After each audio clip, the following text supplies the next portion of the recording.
শ্ৰীৰাজক নমস্কাৰ লিগাৰং মই তলনি আৰু সকলোকে আকৌ এবাৰ মোৰ চেনেলটো নাইলৈ ৱেলকাম জনাইছোঁ।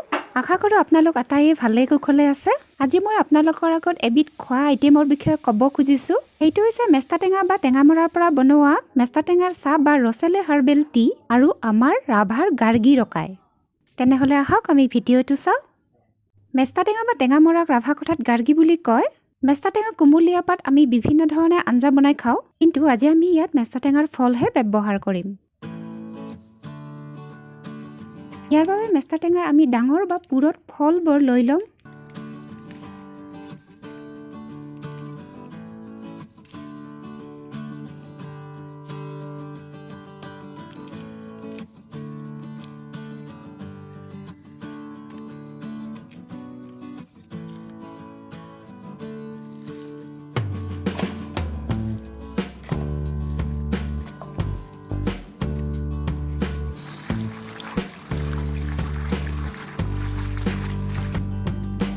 তাৰপিছত ফলবোৰ পানীৰে ভালদৰে ধুই লৈ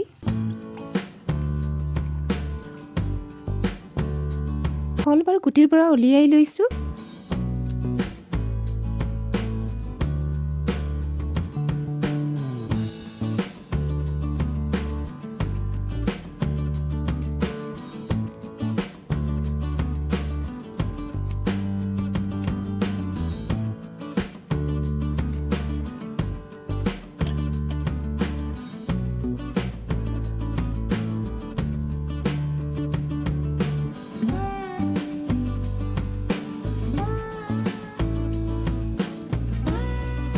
প্ৰথমতে মই মেষ্টা টেঙা চাহ বনাবৰ বাবে 1 কাপ চাহৰ জোখত পানী গৰম কৰিব দিছোঁ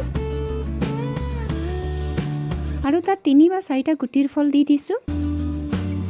ইয়াত মই একো আন বেলেগ বস্তু ব্যৱহাৰ কৰা নাই।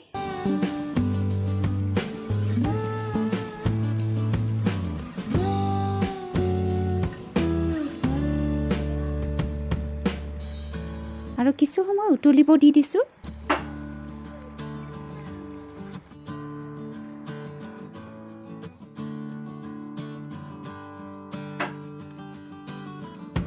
আৰু কিছু সময়ৰ পিছত ইয়া আমাৰ মেষ্টা টেঙাৰ চাহ হৈ গৈছে, অৰ্থাৎ ৰচেলে হাৰ্বেল টি গাৰ্গিনী চাহ। আৰু সোৱাদৰ কাৰণে চেনি বা মৌ ব্যৱহাৰ কৰিব পাৰে। মই এচামুচ মৌ ব্যৱহাৰ কৰিছোঁ।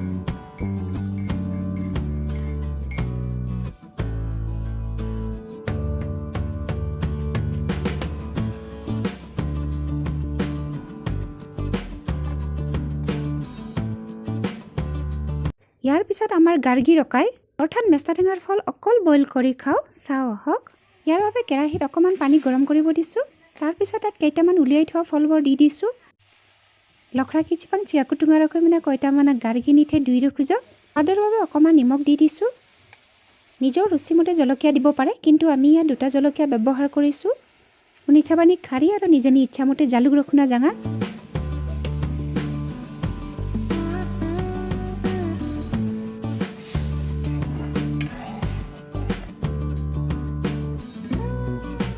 কিছু সময় উতলিব দি দিছোঁ, অৰ্থাৎ সিদ্ধ হ'ব দিছোঁ।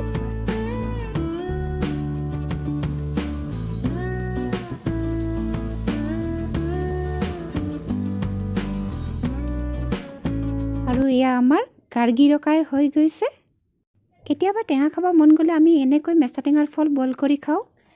এই 2 উপকৰণৰ বাবে শুকাই থোৱা ফলো ব্যৱহাৰ কৰিব পাৰি, কিন্তু ইয়াত মই ফ্ৰেছ ব্যৱহাৰ কৰিছোঁ।